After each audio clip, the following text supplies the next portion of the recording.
When you hear the term AI or artificial intelligence, you might think of machines possessing intelligence comparable to humans.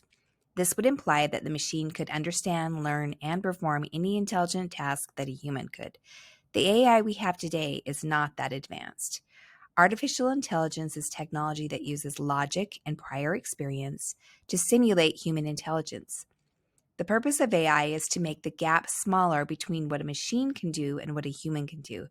This happens through a process known as machine learning, where the AI uses statistical methods to glean insight from data, recognizing patterns, and rendering decisions, enhancing its performance over time.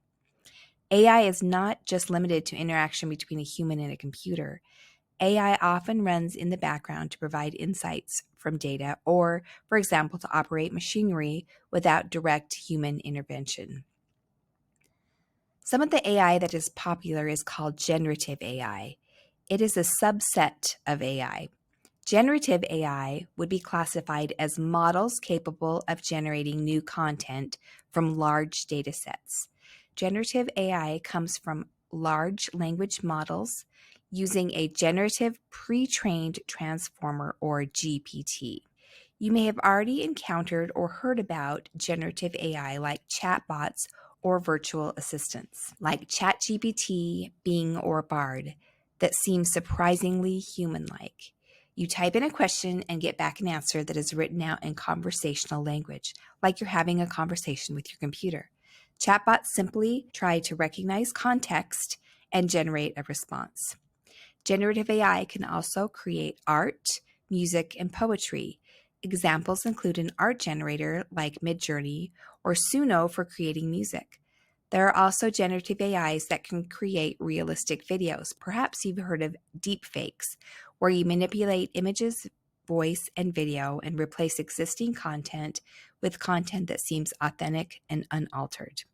There are three key concepts to generative AI. Let's look deeper into each concept. The first is neural networks. Generative AI often relies on neural networks inspired by the human brain structure. These networks take data and generate new information based on the patterns that are discovered. Data is generated, and that data is discriminated to attempt to make sure it's not fake data.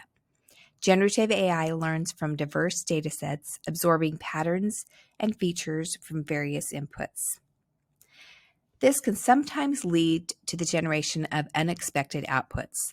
The AI neural networks and models may not always fully understand the context or constraints of a given task. This leads to outputs that deviate from the intended expectations. This is sometimes referred to as hallucinations. So be aware that not all output from generative AI is reliable, but in general, it does a good job of filtering out fake data when it can.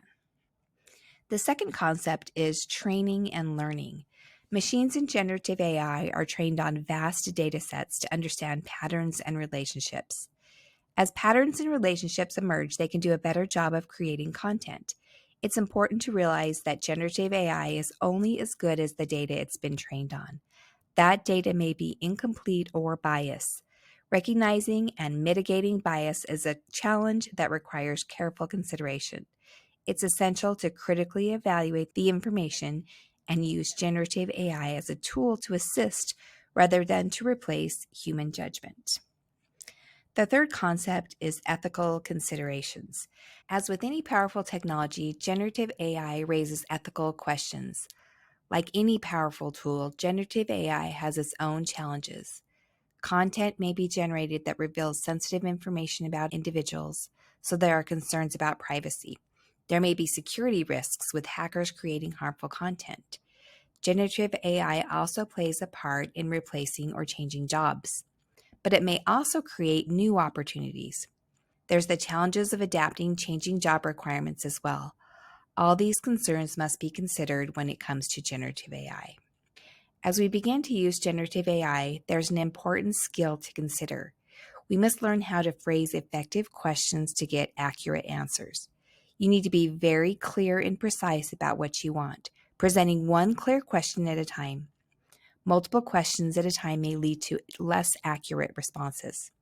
It's helpful to add context to your questions, like relevant background information. Use complete sentences to help generative AI to understand the structure and context of your inquiry. If you don't get the response you expected, try rephrasing your question. You can also state the format you want the question in, such as a summary, detailed information, etc. Ask follow-up questions to guide generative AI to the desired answer. Be aware that some questions are outside of generative AI's capabilities, and it may not always provide accurate or reliable information. In this course, we're going to use generative AI to generate code. It does a good job, but the code can vary greatly from the same prompt that is given, and we must decide which set of code is most efficient. Also, the code may have security risks or vulnerabilities that we will need to be aware of. You could look at generative AI as not just about machines generating content, but about it empowering people to push the boundaries of what can be achieved. It sets the bar of expectations higher on what can be accomplished in the time given.